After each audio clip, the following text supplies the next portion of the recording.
Alright fam, welcome to the ultimate breakdown of the ACOTAR series. Yep, all the Fey drama, cursed romances and spicy plot twists you didn't know you needed.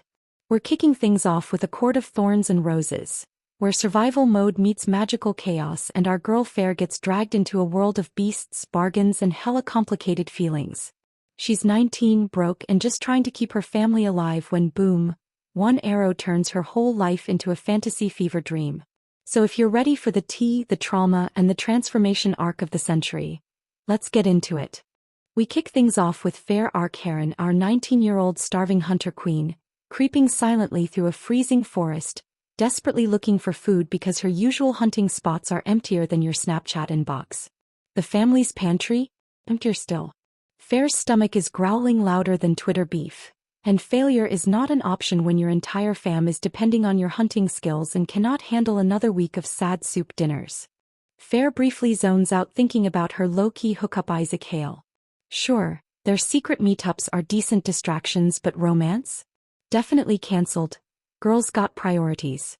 Her family is broke and she can't afford to catch feelings right now. Suddenly, a deer appears, ribs sticking out like a bad contour job. It's barely thriving but enough for a week of meals. Feyre draws her bow but cue sudden plot twist. A massive wolf shows up. Not your average puppy dog, but a pony-sized beast with movements smoother than your any normal wolf. Feyre quickly realizes, oh snap, it's a fairy. These Fae are deadly, but our desperate girl Feyre came prepared with exactly one ashwood arrow, basically fairy kryptonite. The wolf lunges for the deer, Feyre doesn't hesitate, shoots and boom. Perfect shot through its eye. Wolf eliminated. But relief vanishes faster than your phone battery at 10%. As she skins the beast and grabs the deer, Feyre gets that nagging suspicion. This wolf kill might have seriously started some supernatural beef. If only she knows what she got herself into. Feyre drags her haul home to their sad, freezing cottage. Meet her sisters. Sweet Ellen, practically a human marshmallow/Disney princess, and Nesta, queen of resting judgment face. Aggressive attitude with sass sharper than acrylic nails. Both good-for-nothings, zero help IRL, leaving Feyre carrying the whole family like she's in the group project from hell. Their dad? Broken-legged and more useless than Netflix's autoplay function, thanks to sketchy creditor violence.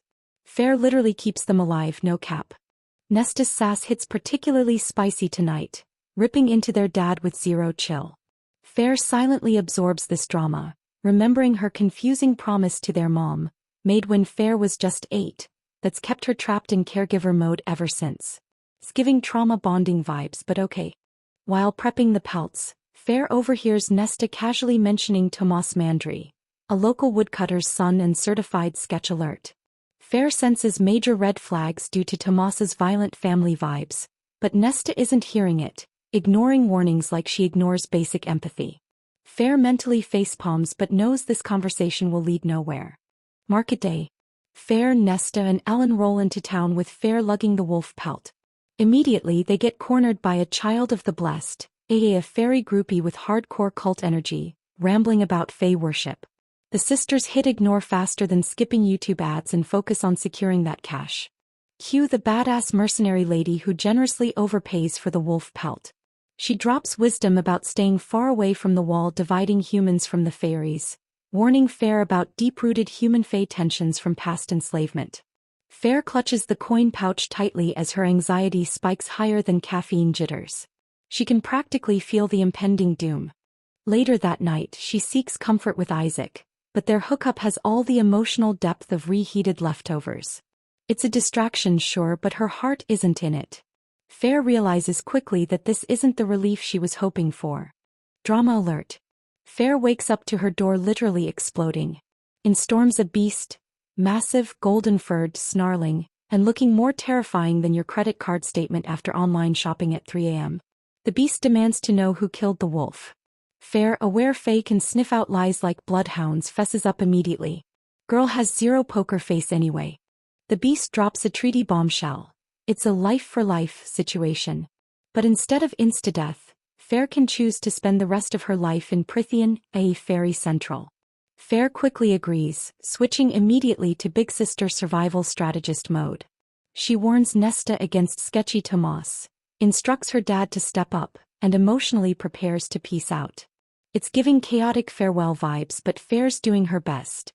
Dad surprises Feyre with a low-key wholesome goodbye, telling her she's way too good for them and to never look back. Heartfelt and kinda sweet. Emotional damage vibes for sure, but oddly touching. Feyre heads off, ready or not, diving straight into fairy drama she definitely didn't ask for.